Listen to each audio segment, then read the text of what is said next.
아멘. 예, 주님께서 함께 하십니다. 주님께서 함께 하십니다. 예, 오늘은 고린도 전서 후서 7편, 8편, 7권, 8권 같이 하겠습니다. 그 방송은 분리시키지 말고 한꺼번에 7권, 7, 8, 고린도 전서 후서 한 편으로 계속. 예. 예, 고린도 전서 후서는 고린도 교회에 큰 문제가 생겨서 바울이 그 소식을 듣고 보낸 편지입니다. 그 편지인데 그 내용의 핵심은 교회가 온전히 바로 서야 된다. 그 교회 론에 대해서 바울이 같이 이제 말씀하고 있습니다. 그러면은 이제 고린도 전서는 후서도 마찬가지입니다만은 성도들의 교회에 여러 가지 참 성도답게 행하지 못하고 교회가 교회답지 못한 것 같은 상황에서 성도들을 이제 질책합니다. 교회 내에 지금 교리적인 문제나 도덕적인 문제나 이런 여러 가지 문제가 생겨서 바울이 답변을 보내게 되는 그 편지인 겁니다. 그래서 그 당시 배경은 고린도는 이탈리아 쪽으로 아시아 쪽으로 그 항구적인 항구 도시로서 경제적으로나 물류가 굉장히 그 오고 가는 것 같은 도시입니다. 그렇기 때문에 요충지인데 그것에 또한 다민족들이 다 모였고 그래서 혼합 문화가 이와 같이 바로 흥행했던 그 고린도 도시입니다. 그런데 이제 그 고린도에 그러니까 물질적으로 넘치게 되니까 그 모든 사치가 있고 물질적으로 풍요한 것 같은 도시였습니다. 그런데 그것에 또 여러 신전이 있었기 때문에 옛날 그 헬라나 또 터키 지방에 있던 신전들은 그 아데미 신상이라든지 우상 신상에 그 신전에 그 창녀들이 또 많이 있어가지고 여러 가지 바로 이제는 성적인 것 같은 문제 여러 가지 문란한 것 같은 도시가 된 겁니다. 이와 같은 도시 이제 고린도에 이제 방탕한 환락의 도시였다. 이런 배경으로서 이제 바울이 선교를 하게 된 겁니다. 바울이 2차 선교 여행 나갔을 때 그때는 이미 하나님 성령께서 이 아시아 지방이 아니라 지금 그리스 반도 이 지방 헬라의 중심지인 이곳에 하나님께서 가게 하신 겁니다. 인본주의 철학의 본산입니다. 여기에 들어가서 제대로 복음을 전하라는 겁니다. 오늘날 또 대학교는요, 우리 아직까지 인본주의적인 것 같은 바로 학교들이기 때문에 우리가 학교도 캠퍼스 복음화를 위해서 들어가서 캠퍼스에 제대로 복음을 전해야 될 줄로 믿습니다. 이 캠퍼스 복음화의 같은 또 목적인 겁니다. 이렇게 이제 2차 선교여행에 고린도에 가서 고린도 교회를 개척하게 된 겁니다. 그래서 그곳에서 1년 6개월간 머물게 되었는데 그 1년 6개월간 고린도에 머물 때 이때 바로 이제는 하나님께서는 이 도성에 내 백성이 많다. 너는 잠잠하지 말고 말하라고 그와 같이 말합니다.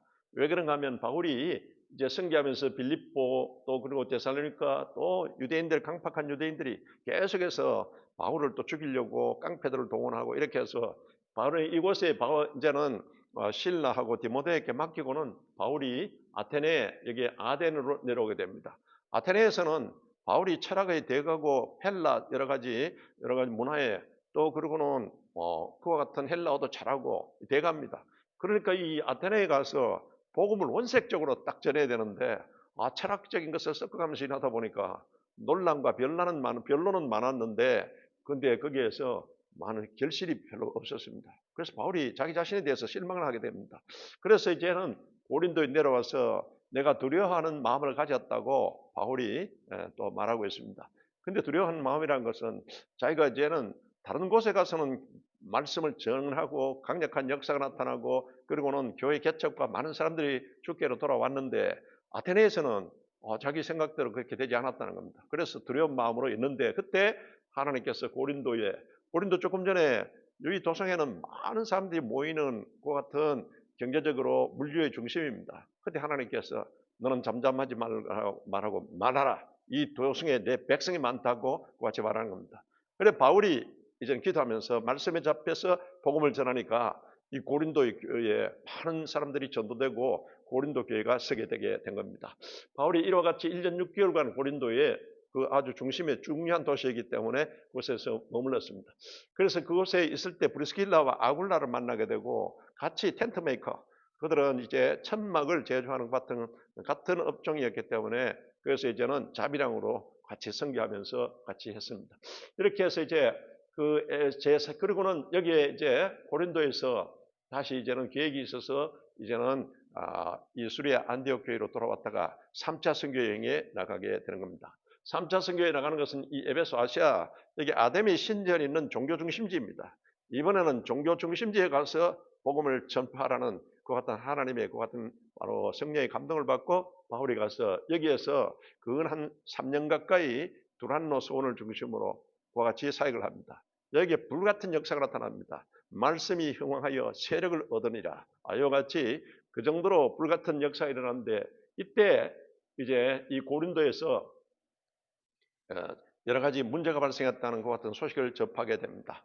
그래서 바울이 에베소에서 사역하는 중에 고린도 교회에 고린도 제1차 편지를 보내게 되고 제2차 편지는 아주 강경한 편지를 보내는데 그 편지는 지금 발견되지 않고 있습니다. 그런데 그 편지의 내용은 우리가 갖고 있는 고린도 후서에 그 편지의 내용이 나타나 있습니다. 그래서 이제 고린도 후서를 또 보내게 되고 이렇게 되는데 나중에 이제는 바울이 여기 에베소에서 강력한 그 성령의 그 같은 역사와 그리고는 대각성 운동이 에베소에서 일어나니까 에베소 도시가 막 확 변해야 된다. 그러니까 아담의 신상을 만들어 팔던 자들이 장사가 안 되잖아요.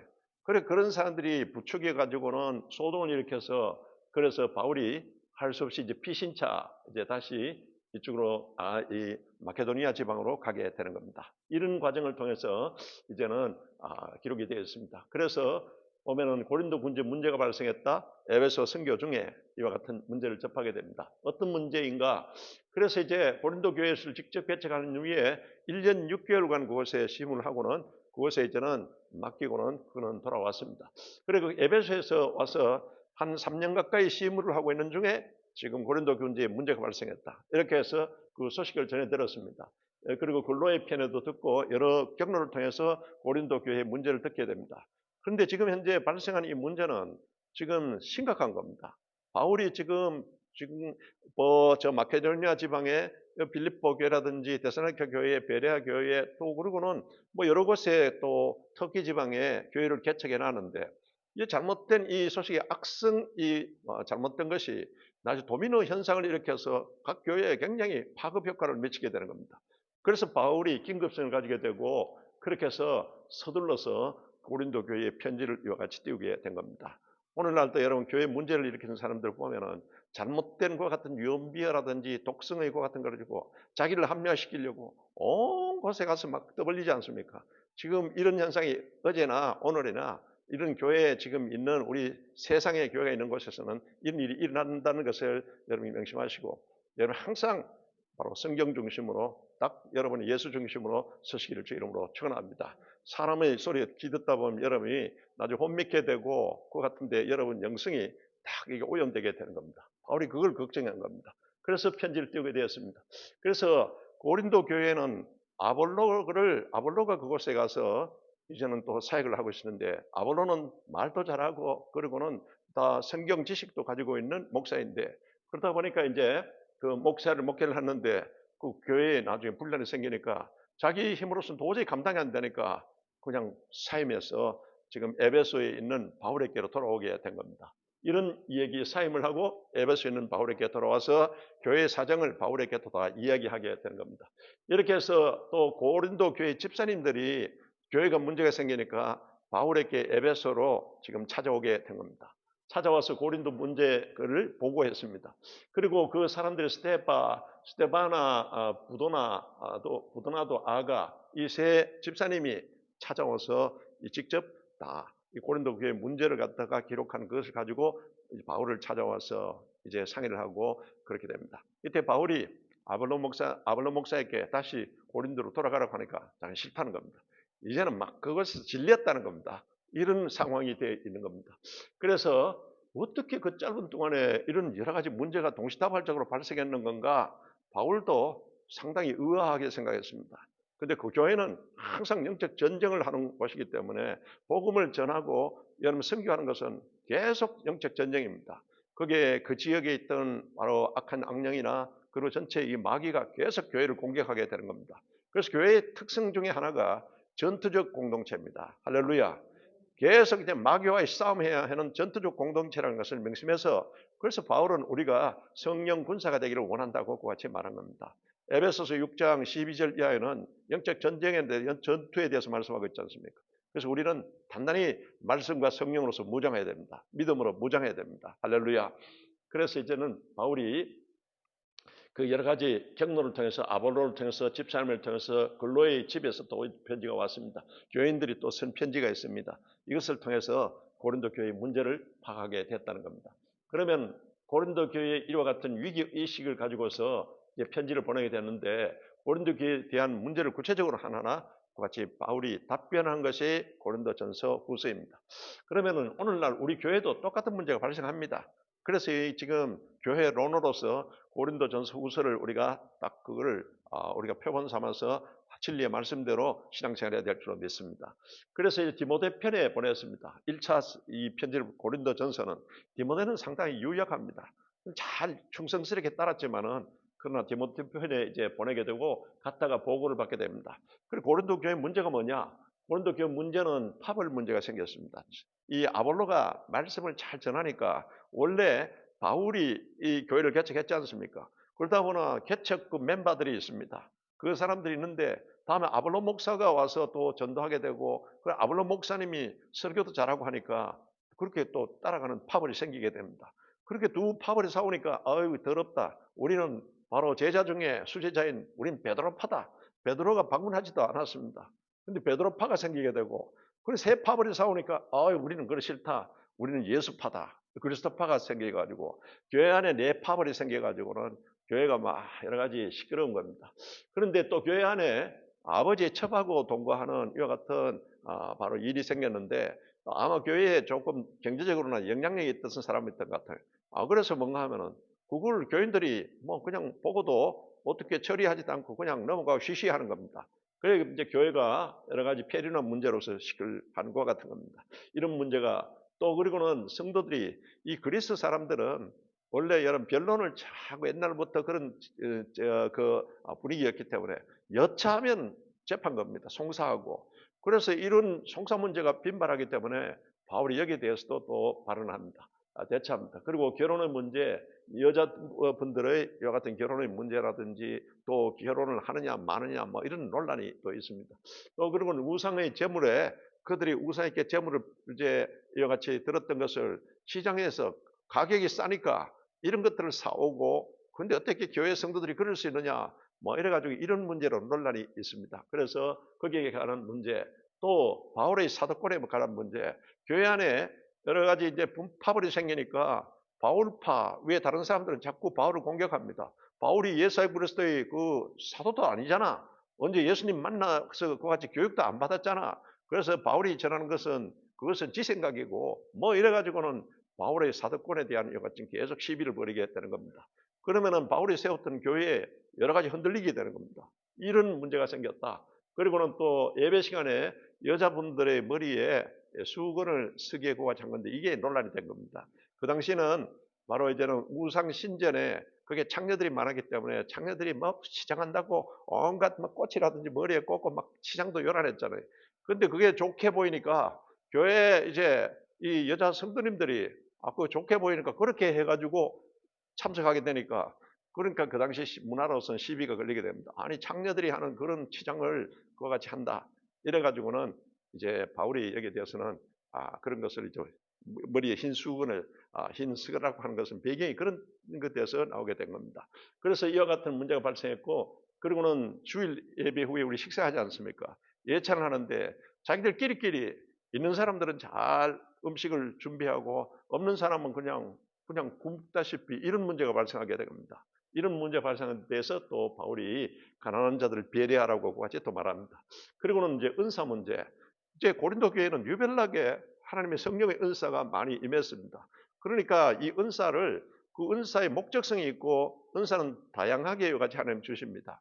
이거는 바로 연합해서 교회를 이제는 잘 섬기라고 준 건데 이 은사의 목적성은 뭔가 하면은 하나님 주신 목적성은 고린도전서 12장을 통해서 바울이 말하고 있습니다. 이것은 우리에게 목적이 있다. 그래서 신앙의 덕을 세우고 교회의 덕을 세우라고 준 것이다. 할렐루야. 그런데 이걸 자랑거리로 삼아가지고 방언을 하고 이러면 막 와서 일부러 혼자 막 똑판으로 막 그 방언하게 되고 또 그러고는 기도하러 나가서는 방언으로 기도해버리고 못 알아듣잖아요. 이 교회 질서를 세워야 되는데 교회의 덕을 세우고 신앙의 덕을 세우라고 준 건데 이 목적성을 막 모르고 막 함부로 행동하고 이렇게 교회 질서를 무질서하게 하는 겁니다. 그래서 거기에 관한 이제 말씀을 하고 있습니다. 예언의 연사, 예언의 연사는 누구든지 다 예언으로 해야 됩니다. 그러나 예언은 여러분 반드시 검증받으라고 바울이 말한 겁니다. 이 예언의 연사 때문에 점쟁이 점하듯이 막 성도들에게 내 당신한테 예언한다, 내한테 예언받아라. 이게 교회의 질서를 굉장히 어지럽히는 겁니다. 그래서 바울이 거기에 대한 문제, 또 부활의 문제, 고린도 교인들은 이 그리스 철학적인 것이 많이 가미되어 있기 때문에 헬라 철학 이분론입니다. 그런 이와 같은 인본주의적인 이와 같은 생각으로서는 부활이 이해가 안 되는 겁니다. 그래서 많은 사람들이 부활을 믿지 않았어요. 그래 바울이 부활에 대해서 고린도전서 15장 부활장을 통해서 이 부활에 대해서 구체적으로 딱 이야기하면서 바로 이 부활은 여러분 마지막 아담으로 오신 예수 그리스도가 우리 살리는 영이라고 살려주는 영이라고 이와 같이 말씀을 하고 있는 겁니다. 이렇게 해서 이제는 그리고 헌금 문제 이와 같은 문제들을 그게 문제가 되었습니다. 그래서 이제 고린도전서에 그것을 다 기록해서 디모데를 이제 그곳에 편지를 갖고 보내게 됩니다. 갔더니 바울이 이제 조목조목 답변을 해서 보냈는데 그런데 고린도 교회는 회개하지 않았습니다. 성도들이 회개하지 않고 오히려 바로 그들이 바울에 대해서 대항하는 이와 같은 바로 불순종으로서 거역하는 이와 같은 분위기를 이제는 디모데가 와서 바울에게 전하게 되는 겁니다. 지금 실상이 이런 때가 되어 있었습니다.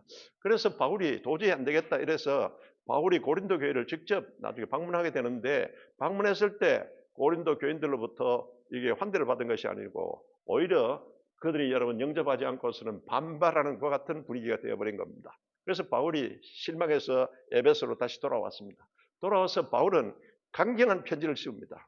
아주 그 편지가 아주 강하게 그 같은 격한 감정과 의지를 담은 것 같은 편지를 바울이 띄우게 되는 겁니다. 그런데 그것을 이제는 디모데 편에 보내는 것이 아니고 디모데보다 아주 강한 디도 편에 제 두 번째 편지를 보내게 된 겁니다. 그런데 너무 강하게 썼기 때문에 바울 자신도 이게 부작용을 일으키지 않을까 이와 같은 걱정 근심을 했습니다. 그러나 바울이 하여튼 보냈는데 이 편지는 지금 우리에게 발견되지 않고 그 내용은 고린도 후서에 그렇게 했던 내용들이 기록이 되어 있어서 이 두 번째 편지가 같구나, 디도편에 같구나. 디도편에 편지를 보냈다는 또 나와 있어요 거기에. 그렇게 이렇게 해서 편지가 나가게 됩니다. 그래서 이제 디도편에 고린도로 바로 그 두 번째 편지를 보냈다. 잘 알아보라고 얘가 지시했습니다. 그 디도가 고린도에 간 후에 소식이 없습니다. 그리고 어떻게 됐는가 궁금한데 그때 에베소에 사역하고 있던 그 이제 바울이 거기에 에베소에서 디모데 신상을 거기에서 이제는 그 신상을 만들어서 팔던 그 같은 사람들이 이제는 큰 여러 장사가 안 되고 하니까 소동이 벌어지게 돼서 바울이 피해서 그래서 마케도니아 지방으로 오게 된 겁니다. 그래서 빌립보 그 교회가 있는 그곳으로 이제 와서 거기서 디도가 나주 돌아오는 편에 만나게 됩니다. 어떻게 되느냐? 이 편지를 받고 난 뒤에 이제 고린도 교인들이 회개하고 그리고는 이제 그들이 변화되었다는 겁니다. 그리고는 바울의 말씀을 잘 순종하게 이와 같이 변화되었다는 겁니다. 그 소식을 듣고 난 뒤에 바울이 너무나 기뻐가지고는 바울이 디도편에 너 이 편지를 다시 갖고 가라. 이래서 이제 쓴 편지가 우리가 갖고 있는 고린도 후서인 겁니다. 그리고 고린도 후서에 그것은 이 고린도 교인들을 다시 한 번 더 권면하고 위로하고 그리고는 그와 같은 내용으로서 편지를 보내게 된 겁니다. 그래서 디도가 그를 가져가게 되고 나도 나중에 가겠다. 이래가지고는 한 6개월 정도 바울이 데살로니가 지방에 있다가 또 그리고는 그 마케도니아 그 지방의 데살로니가 지방입니다. 거기에 있다가 고린도로 내려가게 된 겁니다. 이런 과정을 거쳐서 이제 고린도에 가서 3개월 동안 월동하면서 바울이 고린도에 머물게 된 겁니다. 이런 배경으로서 편지가 나갔다. 그럼 편지 내용은 이 교회에 대해서 고린도전서 1장 2절에 교회의 바로 특성에 대해서 이와 같이 하는데 교회는 예수님이 세웠습니다. 할렐루야. 내가 이 반석에 내 교회를 세우리니 마태복음 16장 16절의 베드로의 고백과 거기에 대해서 쭉 예수님이 하신 말씀이 그래서 교회는 이 고린도 우리 이 골드코스트 순복음 교회도 사람이 세운 것이 아닙니다. 물론 사람이 세운 같이 보이지만은 예수님이 설립자입니다. 그러면 교회는 예수 공동체입니다. 할렐루야. 그리고는 120명이 마가다락 포함해 기도하다 성령 세례받고 이제 이 교회가 생겼습니다. 그래서 성령 충만한 그 120명을 주축으로 첫 교회가 생겼습니다. 그 교회는 이제 성령교회다. 그리고 여러분 교회의 특성이 바로 조금 전에 말씀드렸다시피 성령의 권능을 받고 그리고는 전투적인 공동체입니다. 마귀도 여러분 바로 군대 조직을 가지고 있습니다. 에베소서 6장 여러분 12절에 정사와 권세와 어둠의 세상의 주관자들과 공중의 악의 영들에 대한 싸움이라. 우리의 싸움은 이와 같은 거다. 이거는 마귀와 이와 같은 전투적 공동체를 딱 이루고 있다는 겁니다. 그러면 여기에 대항해야 되는 것은 우리 개개인도 전투해야 되지만은 이 마귀에 대항하는 것은 교회라는 것을 명심하시고 우리 골드코스트 순복음교회가 전투적인 공동체로서 말씀과 성령의 검을 또 믿음으로서 딱 무장하시기를 주의 이름으로 축원합니다. 이겨야 됩니다. 성도들이 가는 곳곳에 또 교회가 하는 선교와 전도에서는 이겨야 된다는 겁니다. 그래서 유기적인 은사를 받은 이 성도들이 유기적으로 이와 같이 결합된 공동체가 교회다. 그리고는 바로 예수 그리스도의 증인된 공동체다. 그리고 교회의 속성은 성결해야 되고 성결은 능력이다. 아멘. 매주 여러분 그와 같이 복창하지 않습니까? 그리고는 이제는 또 사도성을 보냄받은 이 에클레시아 또 그런 공동체로서의 그 같은 여러분 그것을 가지고 보편성, 진리의 있고 같은 보편성을 가지고 동질성이 있어야 된다. 그리고 교회의 임무는 뭐 예수님이 하셨던 사역을 우리에게 맡겨주신 겁니다.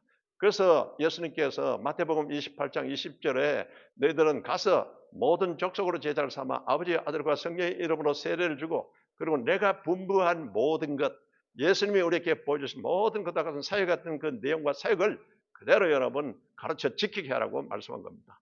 그래서 이제는 예배, 교육, 교제, 섬김, 봉사, 선교 이 교회의 본질적인 것과 같은 겁니다. 이와 같은 것을 바울이 먼저 바로 고린도전서 1장을 통해서 그와 같이 말씀하고 있습니다.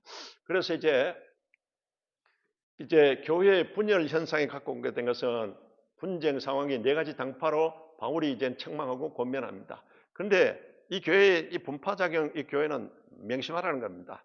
고린도전서 1장 10절을 통해서 교회는 어떻게 해야 될 것인가? 교회는 같은 말을 해야 된다. 할렐루야. 하나님의 말씀을 우리 여러분들께서 통해서 같은 말을 해야 된다. 교회는 같은 마음을 가져야 된다. 그리스도의 마음을 가져야 된다. 그리고는 교회는 같은 뜻. 이것은 하나님의 뜻을 가진 공동체입니다.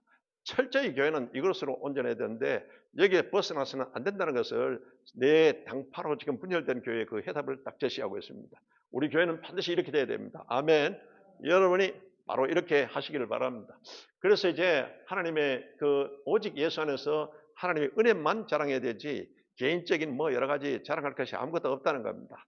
그래서 또 십자가의 1장 고린도전서 1장 18절에 십자가의 도만 강조합니다. 십자가의 도, 십자가의 메시지입니다. 예수님이 속량하셨고 대속하셨다는 이 메시지가 핵심입니다. 이거지 맞다 엉뚱한 소리 하지 말라는 겁니다. 그래서 바울이 고린도전서 1장 18절을 통해서 믿는 우리에게는 하나님의 십자가의 도는 능력이 됨이라. 할렐루야. 그리고는 이제는 성령의 계시된 무지한 것을 지적하고 있습니다. 너희들이 성령의 계시를 받아서 지혜와 계시의 영으로서 딱 하나님의 말씀을 말귀를 알아듣고 해야 되는데 그게 전부 인간적인 생각으로 육신의 생각으로 이렇게 되니까 마찰이 일어나고 그렇게 됐다. 그래서 이제는 성령께서 눈을 뜨게 하는 역사 없이는 알지 못한다. 2장 6절에서 8절을 통해서 말하고 있습니다. 이 성경 말씀도 여러분 성령의 지혜와 계시의 영, 진리의 영으로서 눈을 뜨게 하지 않으면 읽어도 여러분 바로 이게 자꾸 엉뚱한 소리 자꾸 하는 소리도 나오기나 하고 이해를 못하는 겁니다. 그래서 하나님의 바로 지혜가 감춰진 이유는 인간적인 지혜와 쓸데없는 말로 자꾸 하는 것을 방해를 받지 않기 위해서 이미 감춰져 있고 진리의 성령, 지혜와 계시의 영을 받은 사람에게 하나님께서 그걸 깨닫게 해주신다는 겁니다. 그러니까 여러분 신앙생활은 철저하게 성령께 의지하고 진리의 영에 의지해서 이와 같이 해야 된다는 겁니다. 지금 고린도 교회가 이렇게 영적으로 무시하니까 이런 문제가 발생했다는 걸 바울이 지적하고 있는 겁니다.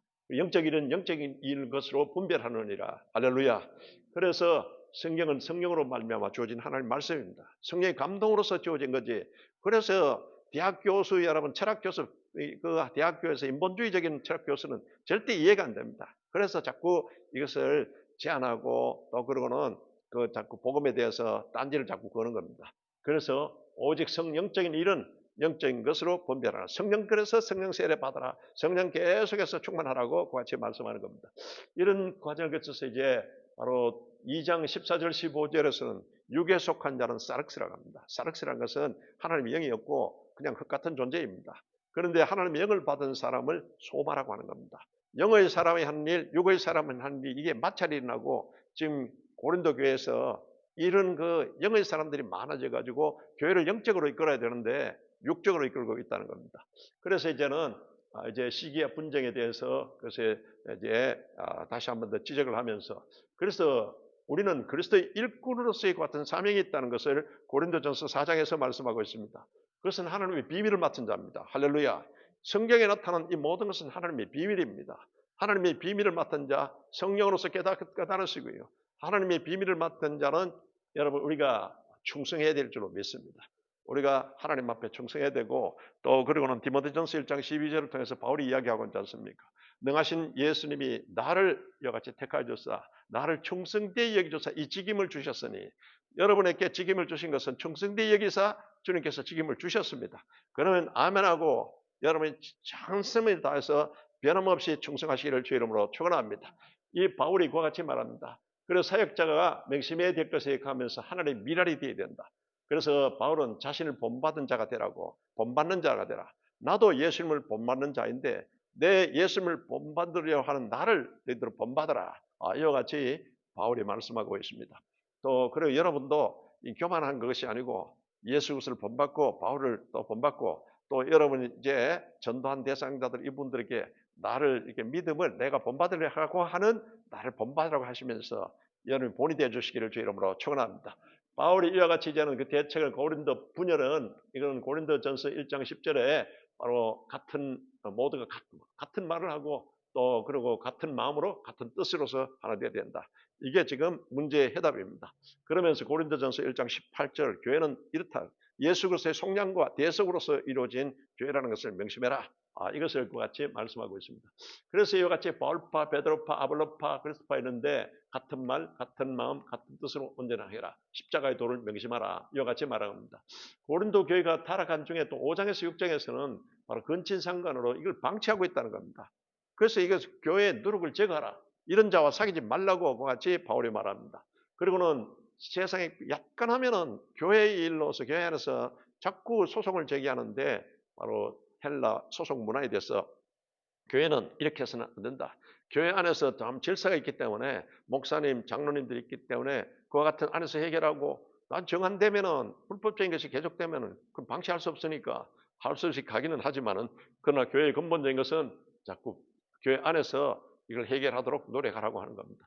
그리고 음욕과 탐욕에 대해서 책망하고 지금 이런 일이 있는 자는 출교시키라고 명령합니다. 아니 교회의 출교거든요. 교회 질서를 파괴하는 것은 용납하지 않습니다. 그래서 바로 이와 같이 출교시키라. 그리고는 우리가 교회 예수 안에서 자유케 되었는데 이 자유에 대해서 이해를 잘 못하고 있는 겁니다. 자유에는 반드시 한계가 있고 그에 따르는 책임이 있습니다. 의무가 있습니다. 그것을 지금 건덕정신으로서 예를 들면은 지금 여기에 이 우상에게 제물을 드린 이 제물 문제로 먹어야 되냐 말아야 되냐. 이게 여러분 성경 지식적으로 온전히 하나님의 뜻을 아는 사람은 이제는 이 제물에 대해서는 그와 같은 바로 제한이 없다는 걸 압니다. 그런데 아주 초신자나 이런 분들은 우리 지금 여기에 교회 다니는 사람이 어떻게 개고기를 먹느냐, 개고기를 먹느냐 안 먹느냐 이 문제는 여러분 본질적인 문제가 아닌데 이런 문제로 자꾸 하면은 이제 덕을 세우라는 겁니다. 믿지 않은 비기너들이 나중에 오해하게 되게 하니까 이들의 신앙을 위해서 교회에서는 항상 덕을 세우면서 그게 덕이 안 되는 일은 하지 말라는 겁니다. 그래서 여러 가지 문제 이런 것들 여러분 담배 피우고 술 먹는다고 해서 지옥 가는 건 아닙니다. 그러나 우리 몸과 마음이 하나님의 성전이기 때문에 거룩하라. 이걸 지키고 또 그런 걸 해야 되는데 가끔가다 교회에 그런 한 분들도 있지 않습니까? 그런 분들을 가지고 시비를 삼지 말고 오히려 권면하고 일하고 또 여러 가지 지금 이 재물 우상에게 바친 재물 문제로서 지금 시비가 돼 있어 교회 안에 분란했는데 여기에 대해서 이제 말하고 있습니다. 가장 알아야 할 것은 우리 몸은 하나님의 성전이다. 지금 고린도전서 3장 16절을 통해서도 말씀하고 있습니다. 그리고 고린도전서 6장 19절을 통해서 우리 몸과 마음은 하나님의 성전이다. 깨끗게 해야 됩니다. 그래서 이 더러운 것이 있으면은 더러운 것에 계속 이 영적인 바퀴벌레나 모기나 이런 것이 달려들듯이 악한 영들이 계속 와서 역사해 버립니다. 그렇기 때문에 깨끗하게 성결하라. 그래서 여러분 하나님께 영광을 돌려야 할 존재라는 그것을 말씀하고 있습니다. 우리가 이렇게 신앙생활을 해야 된다. 이와 같이 하면서 그래서 결혼에 관한 문제는 바울이 결혼을 이 독신의 은사가 있으면 결혼 안 해도 좋은데 다 결혼하는 것이 마땅하다고 이와 같이 이야기하고 있는 겁니다. 바울이 독신이니까 우리도 독신이어야 된다. 뭐 이렇게 또 주장하는 사람도 있고 한데 그것은 독신의 은사를 받았으면은 그래 하되 그런데 이와 같이 이제 결혼돼서 또 은맹을 피하기 위해서 결혼하라. 정상적인 부부는 분방하지 말고 이와 같이 합방을 하도록 하라. 또 특별히 기도할 때 그때 몰라도 자꾸 이제 이와 같이 또 미혼자와 과부의 여러 가지 문제, 음행의 연고 없이 이혼은 그때 또 이혼이 또 한참 여러 가지 유행되다시피 되는데 함부로 가정을 깨는 그 같은 이혼을 하지 말라. 가정과 교회는 여러분 하나님의 신적인 기관입니다. 할렐루야. 그 같은 바로 사명으로 음식에 관해서도 우상의 제물에 관해서도 이것을 건덕 정신을 갖고 사실 우상의 제물은 이제 우리가 그거는 먹어도 상관없지만 그게 덕이 안 된다면 하지 말라는 겁니다. 이렇게 이제 하면서 이제 우리가 유식할수록 겸손하고 이제는 건덕 정신을 가지고 그와 같이 성도들을 이끌으라고 그와 같이 하는 겁니다. 그러면서 이제 사도권에 관한 답변을 합니다. 바울의 사도권에 대해서 조금 전에 말씀드렸다시피 자꾸 이제는 그 파벌에서 반대하는 사람들은 자꾸 바울이 사도권이 있느니 없느니 그래서 사도권이 없는 사람이 한 말은 이거는 이게 진리가 아니다. 이래가지고는 바울의 그 이신치기 복음 또 그러고는 복음들을 자꾸 회파하는 겁니다. 그래서 이제 바울이 이제는 경고하면서 이스라엘이 멸망하게 되는 원인이 뭐냐? 그래서 하나님의 은혜를 망각하고 방종하고 교만했기 때문에 이스라엘이 망했다. 이것을 딱 하면서 우리가 여러분 선질로 생각한 자는 넘어질까 조심해라. 절대 교만해서는 안 된다. 그리고는 바로 잘못된 것 같은 편견으로서 교만을 해서는 안 된다는 것을 지적하고 있습니다. 그리고 제사 문제에 대해서 고린도전서 10장 20절에 제사는 이방인이 바로 이와 같이 하는 짓이다. 그래서 우상 숭배하거나 조상 제사를 지내지 말라는 겁니다. 왜 그런가 하면 제사를 지내면요. 사람은 죽으면 천국 가면 지옥 가버립니다. 그리고는 공중에 떠도는 것이 없습니다. 그 공중에 떠도는 것은 이 악령들이 떠돌기 때문에 제사 지내면은 이 악령들이 와서 역사하기 때문에 그래가지고 제사 지내다가 여러분 가족 중에 병들고 이렇게 하는 것은 쓸데없는 죽은 조상이 오는 것도 아니고 그 제사를 통해서 악령이 오기 때문에 그 악령이 역사하기 때문에 그래서 제사를 지내지 말라고 하는 겁니다. 여러분 이것을 혹시 여러분 믿지 않는 사람들이 하면은 제사는 사람은 죽으면 천국 가면 지옥이지 죽은 조상이 공중에 떠돌다 오는 게 아니다. 이것을 여러분 제사를 지내지 말라는 그 같은 뜻인 겁니다. 그러면서 이제 하나님의 교회의 걸림돌이 되지 말라고 같이 말씀하고 있습니다. 여러분 하나님 교회의 주춧돌이 되고 여러분 버팀목이 되시기를 주 이름으로 축원합니다. 교회 안에서 지금 이 걸림돌이 되는 사람들이 고른 교회에 많이 있는 겁니다. 이렇게 해서 이제 예배와 봉사의 문제에 관해서 교회 예배 의식을 가지고 11장에는 예배와 그리고 성찬에 대해서 말씀합니다. 공중 예배의 질서를 지키라. 이렇게 예배는 항상 이와 같은 질서를 지키고 모든 여러분 보면 우리 자세나 복장이나 이런 딱 예배에 합당하게 여러분들께서 하셔야 됩니다. 올바른 성찬의식.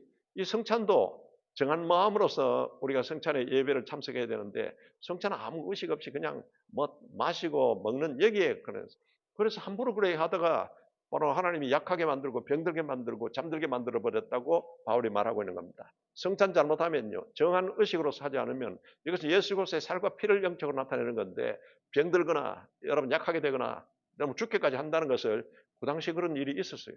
그러니까 바울이 그것을 딱 이야기하고 있는 겁니다. 그래서 이제는 바로 이제 성찬은 이 언약의 하나님의 말씀, 언약의 그 살과 언약의 피를 우리가 여러분 약속의 피입니다. 약속의 예수님은 이 땅에 여러분 생명이 떡으로 오셨다고 직접 말씀했지 않습니까? 이것을 성찬을 할 때는 이런 정한 마음으로 여러분들께서 그렇게 하시기 바랍니다. 이 언약의 피를 주님이 다시 오실 때까지 전하라고 바로 고린도전서 11장을 통해서 이와 같이 또 말씀하고 있습니다. 그래서 우리는 예수 그리스도의 보혈의 복음을 끝까지 전하고 또 여러분이 성찬을 할 때는 딱 정한 마음으로 이렇게 하시기 바랍니다. 애들이 먹고 싶어 한다고 마음대로 줘서는 안 돼요. 그래서 이제는 그와 같은 뜻이 있다. 그래서 이제 교회 안에서 예찬도 한번 이 성찬 그 예찬할 때 있는 사람 없는 사람 갈라가지고 함부로 그같이 분열케 하지 말라고 합니다. 그리고는 이제 성만찬 할 때도 예배 드리다가 지금 성찬에 대해서 뜻을 모르니까 그냥 먼저 내려와 가지고는요 배부르게 그냥 먹어버립니다. 그다음 다음에 성찬 하려고 보니까 이 성찬 지금 할 수 있는 그와 같은 떡과 이게 지금 이제 포도주가 없는 겁니다. 이런 일이 벌어지게 같아요. 그래서 이제 질책하게 됩니다. 그러면 은사에 대해서도 은사 받았으면 은사는 다양하게 하나님이 주신다. 통일성. 은사는 한 성령, 하나님 한 성령에 의해서 각각 이제 하나님께서 주신다. 그런 목적성. 그게 목적은 신앙의 덕을 세우고 교회의 덕을 세우러 준 거지, 그거 자랑하고 그거 의시되고 남녀가 부장을 일으켜 준 것은 아니다. 그렇게 해서 철저히 질서를 지켜야 된다는 그것을 말씀하고 있는 겁니다. 그래서 은사의 다양성과 목적성과 통일성이 있습니다. 최고의 미덕인 바로 사랑의 동기와 목적이 되어 있어야 된다. 할렐루야. 은사를 주신 것은 이와 같은 목적이 되어 있어야 되고 된다. 그래서 이제 방언과 예언이 거기서 고린도 교회에서 특히 여러 가지 문제가 되기 때문에 예언 함부로 했으니 예언은 하되 반드시 검증받으라고 고린도전서 14장에서 말씀하고 있는 겁니다. 예언의 은사 받았다고 내가 막 아무나 막 예언하고 교회에 나중에 무질서를 일으킵니다. 그렇기 때문에 예언한 자는 반드시 예언의 은사를 받은 자의 검증을 받으면서 검증하고 아니라 하면 중단하라고 같이 말하고 있는 겁니다. 그래서 여러분이 교회 안에서도 여러분 예언의 은사 받았다고 말 때 이때는 반드시 담임 목사는 기본적으로 교회를 이끌어 나갈 수 있도록 하나님이 그와 같은 은사를 주셨어요. 그러니까 반드시 담임 목사의 검증을 받고 또 예언의 은사를 받은 사람은 검증을 받으면서 해야 되지 함부로 이렇게 해서는 안 된다는 것을 바울이 이야기하고 있는 겁니다. 그리고 방언도 여러분 그것은 방언은 우리에게 하나님이 기도하라고 주신 그 같은 바로 은사인 겁니다. 그런데 그걸 막 올라가 가지고 방언을 막 전체 교회를 무지할 정도로 막 크게 혼자 독방언으로 떠들어서 하고 이러면은 방언은 해야 되는데 질서를 지켜야 된다. 이와 같이 덕을 세워야 된다는 그것을 말씀하고 있습니다. 그런데 오늘날 또 여러분 방언이 필요 없다고 하는 분들은 성경에서 완전히 벗어나 있는 겁니다. 이와 같은 거로 이제 이 은사에 대해서 더 큰 은사를 삼아라. 사랑의 동기로 목적으로 이와 같이 하라고 말씀하고 있는 겁니다. 그래서 질서와 건덕과 검증을 받으면서 예언도 하고 이렇게 해야 된다. 방언도 여러분 딱 예수 안에서 질서를 지키면서 하라고 말씀하고 있는 겁니다. 그러면서 이제 부활에 대해서 고린도 교회에 있는 성도들은 또 중에는 이 그리스 헬라 철학 사상 이분론이지 않습니까? 철학 사상은 부활이라는 것은 인정되지 않습니다. 우리 깨끗한 것은 영적인 것은 깨끗하되 육신적인 것, 물질적인 것은 더럽다. 이분론으로서. 근데 우리 몸 자체가 여러분 더러운 건 아닙니다. 우리 마음이 잘못되어서 그런 거지. 그래서 이제는 부활은 없다고 주장하는 사람이 교회 안에서 많습니다. 그래서 바울이 부활은 예수 그리스도의 부활은 분명히 있다는 것을 고린도전서 15장을 통해서 부활장에서 말씀하고 있습니다. 그래서 이 부활의 이와 같은 이제 중요성 등에서 이제 말씀하고 있고 여러분 로마서 우리 10장 9절을 통해서 하나님이 바로 예수 그리스도 살리신 이것을 믿어야 됩니다. 그래서 예수를 믿고 그리고 부활을 믿는 십자가 예수 부활의 예수를 믿어야 됩니다. 그래서 이게 우리 구원의 같은 조건이라는 것을 말하고 있는 겁니다. 그래서 마음으로 믿어서 의에 이르고 입으로서 시인해서 구원에 이르느니라. 이와 같이 십자가 예수, 부활의 예수를 반드시 믿어야 돼요. 그래서 이제는 부활의 그 순서는 바로 고린도전서 15장 20절에서 28절, 데살로니가전서 4장 13절에서 18절을 통해서 예수 그리스도 안에서 죽은 자가 나중에 예수님이 재림할 때 부활해서 올라가며 그리고는 예수님이 재림하실 때 살아있는 자는 여러분 예수 그리스도의 부활의 몸으로서 바뀌어서 들림받게 돼서 공중에서 주님을 영접하게 됩니다. 할렐루야. 이걸 분명히 이야기하고 있는 겁니다. 그래서 부활의 승리는 과거는 이 확실한 역사적인 것 같은 사건이고 현재는 이제 우리에게 부활하신 예수 그리스도는 우리에게 살려주는 영이라고 말씀하고 있습니다. 그래서 지금 현재 살려주는 영으로서 우리 안에 우리 속에 함께 하시면서 계속 우리에게 이제 생명의 부활로 계속 인도하여 주십니다. 그리고는 미래 예수님은 반드시 재림하십니다. 재림하실 때 우리는 반드시 그리스도 안에서 죽은 자나 그리스도 안에서 살아있는 자는 반드시 부활해서 들림받게 된다. 할렐루야. 이걸 부활장에서 분명히 이야기하고 있는 겁니다. 그래서 이제는 부활은 과거, 현재, 미래의 있고 같은 부활의 의미가 있습니다. 그리고는 이제 마지막에 위로장으로서 헌금에 대해서 헌금의 것 같은 바른 정신에 대해서 말씀하고 있습니다. 바울이 지금 예루살렘 교회가 가뭄 때문에 여러 가지 어려움을 겪고 있기 때문에 그래서 헌금을 부탁을 했습니다. 헌금을 했는데 그 헌금 정신에 대해서 이야기하고 있는 겁니다. 이렇게 해서 이제 예수 그리스도의 부활에 대해서는 수많은 증인들이 있고 또 그리고는 증거가 있다. 이것을 이야기하면서 이제 부활에 관해서 15장에서 말씀을 하게 된 겁니다. 이렇게 해서 이제 부활을 이제 정리하고는 이제 부활의 교리 이것을 하면 마지막 위로장으로서 16장에서 헌금과 그리고는 마지막 당부를 하고 있습니다. 그러면 헌금의 원리가 있다는 것을 그 16장과 그리고는 고린도후서 8장에서 또 9장에서 헌금의 원리에 대해서 말씀하고 있습니다. 그래서 헌금의 원리는 첫째 자원에서 하라.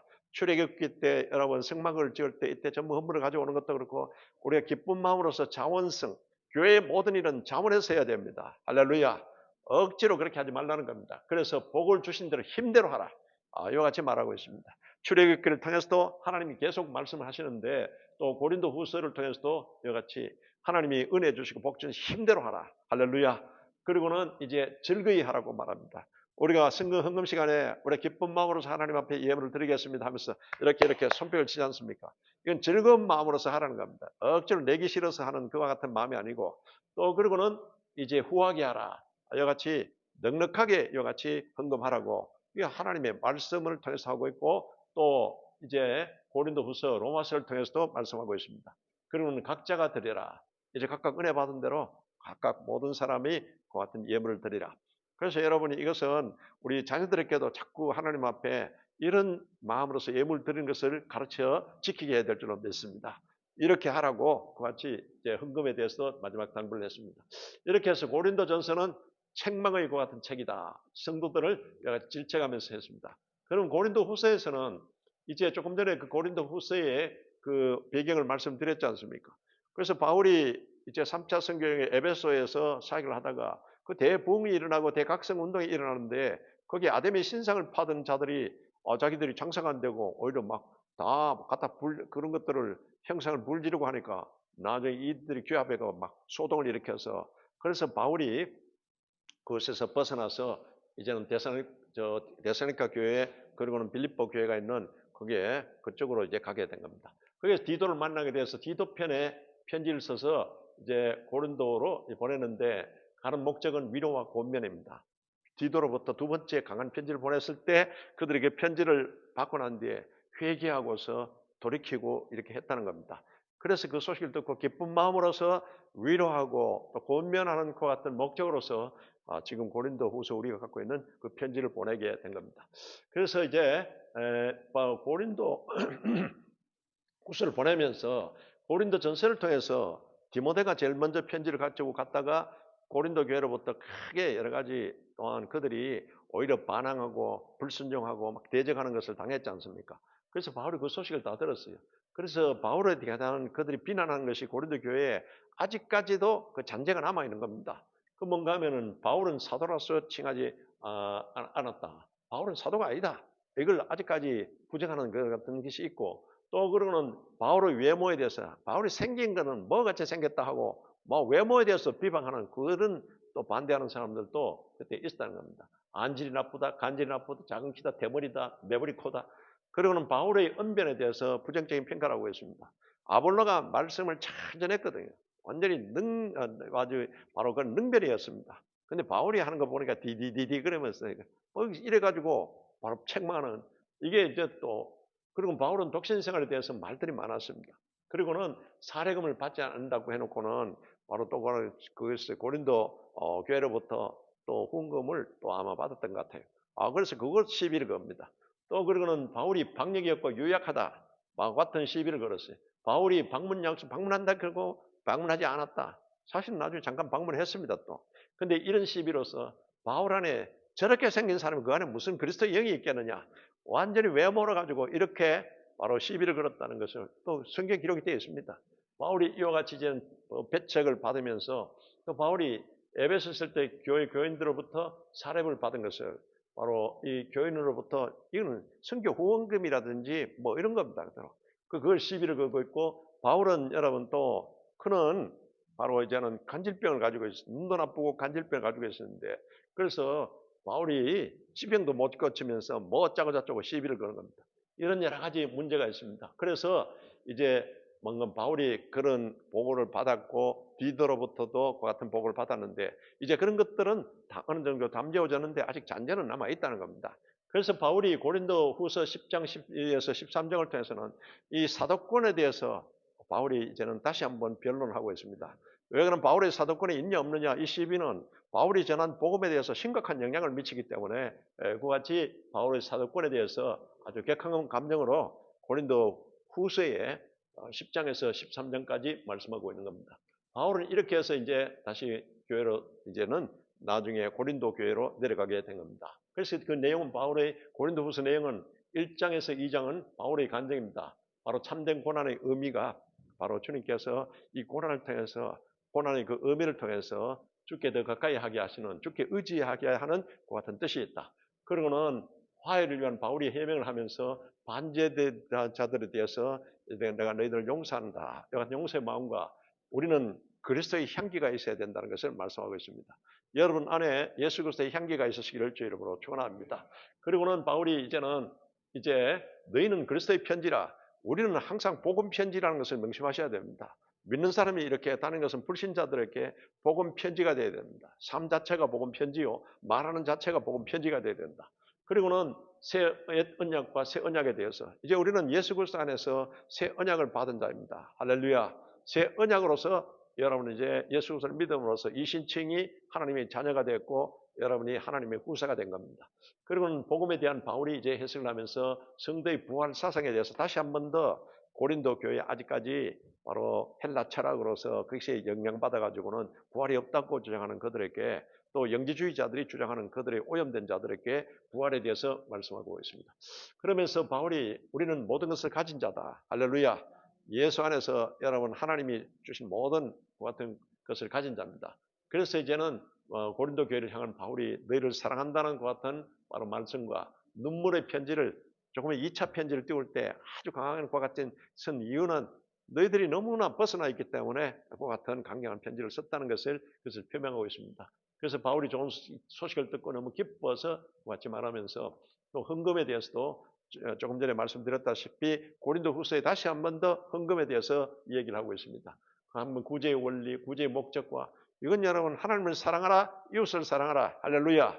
이웃을 사랑하는 것이 그 영혼을 사랑하고 또 어려운 그들을 구제하고 구호하는 것이 이게 이웃을 사랑하는 겁니다. 이게 하나님을 사랑하고 이웃을 사랑하는 실천적인 항목인 겁니다. 그러면서 이제 헌금에 대해서도 헌금의 방법과 헌금에 대한 하나님께서 그것을 이와 같이 은혜와 복을 주신다는 그 같은 바로 사명적 복입니다. 이거는. 이렇게 대해서 말씀하면서 조금 전에 말씀드렸던 이와 같이 자원해서 하라, 복을 주실 대로 힘대로 하라, 그리고는 즐거이 하라, 후하게 하라, 그리고 각자의 되는 대로 모두가 이와 같이 하나님 앞에 또 헌금을 하라고 같이 고면하고 있는 겁니다. 그래서 이제 바울의 이제 사도성에 대해서 마지막에 10장에서 12장까지 바울은 즉 부활하신 예수를 만났다는 겁니다. 다메섹 도상에서 부활하신 예수를 만났고 또 그러고는 주님의 그 말씀대로 아나니아가 와서 안수함으로써 자기는 성령 세례 받았는 겁니다. 그래서 이제는 자기는 13년간 수도하지 않습니까?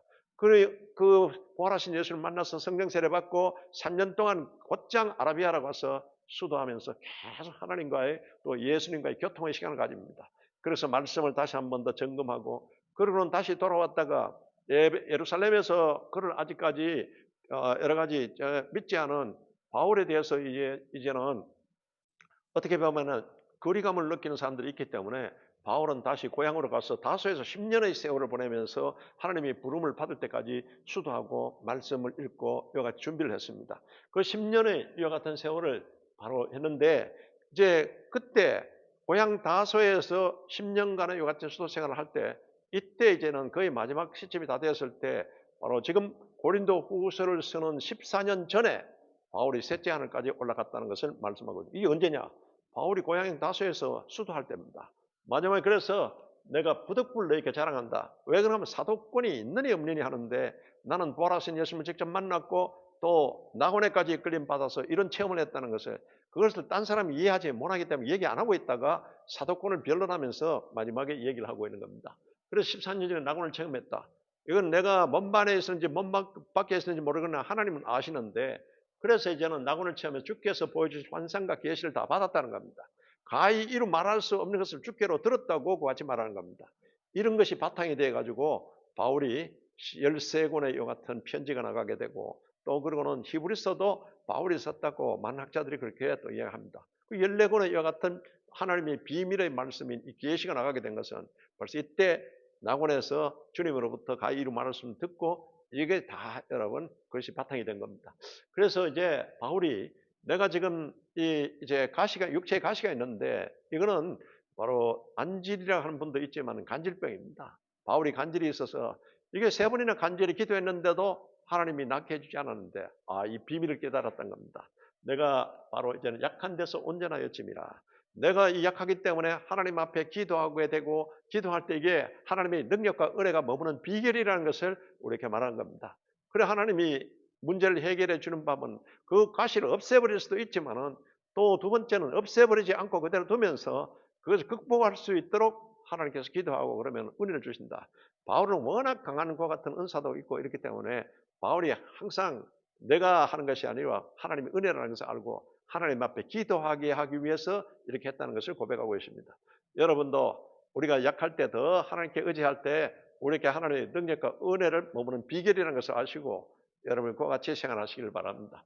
그래서 바울이 이와 같은 고백을 하면서 바울이 이제 내가 고린도에 바로 세 번째 방문을 하고자 그와 같이 계획하고 있다는 것을 말하면서 마지막 권면하고 인사로서 마무리하게 되는 겁니다.